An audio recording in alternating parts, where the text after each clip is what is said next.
بسم اللہ الرحمن الرحیم ایاک نعبد و ایاک نستعین۔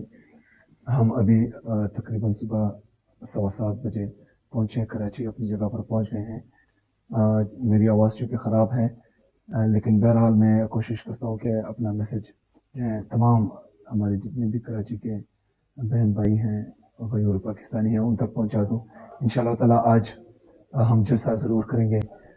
ساری رات 12 بجے سے لے کر ابھی 7:15 بجے تک 7.5 گھنٹے ہم نے حیدرآباد سے کراچی آنے تک گزارے ہیں، اور راستے میں انہوں نے جو ہے جگہ جگہ رکاوٹیں رکھی تھی، اور ہم مجبوراً ایسے راستوں سے آنا پڑا جہاں پر نہ انسان تھا، نہ دکانیں تھی، نہ جو ہے لوگ تھے، نہ کوئی اور گاڑیاں تھی، اور ہمیں جان بوجھ کر جو ہے ایسی سنسان سڑکوں پر دھکیلا گیا تھا۔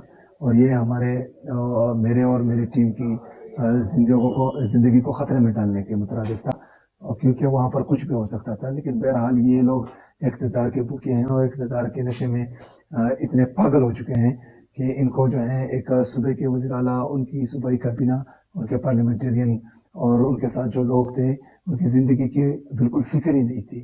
تو یہ فستیت آخر کب تک یہ کریں گے؟ اگر ان کی یہ سوچ ہے کہ ان کے اس ظلم اور جبر اور فستیت سے لوگ ڈر جائیں گے یا لوگ گھروں میں بیٹھ جائیں گے، تو انہوں نے دیکھا کہ 3 سال بعد بھی لوگ ابھی بھی عمران خان زندہ باد کا نعرہ لگا رہے، کراچی میں، حیدرآباد میں، کراچی کے مختلف اضلاع میں، بلکہ پورے سندھ میں، اور لوگ جو ہے صرف اور صرف عمران خان زندہ باد کا نعرہ لگا رہے ہیں اور پاکستان تحریک انصاف زندہ باد کا نعرہ لگا رہے ہیں، اور انشاءاللہ تعالیٰ یہ آگے بھی لگاتے رہیں گے۔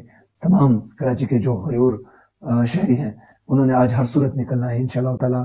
ہم نے 3 بجے یہاں سے نکلنا ہے اور جلسہ ہر صورت میں کرنا ہے۔ ان کو جلسے کا خوف ہے، جلسہ تو ہوگا انشاءاللہ۔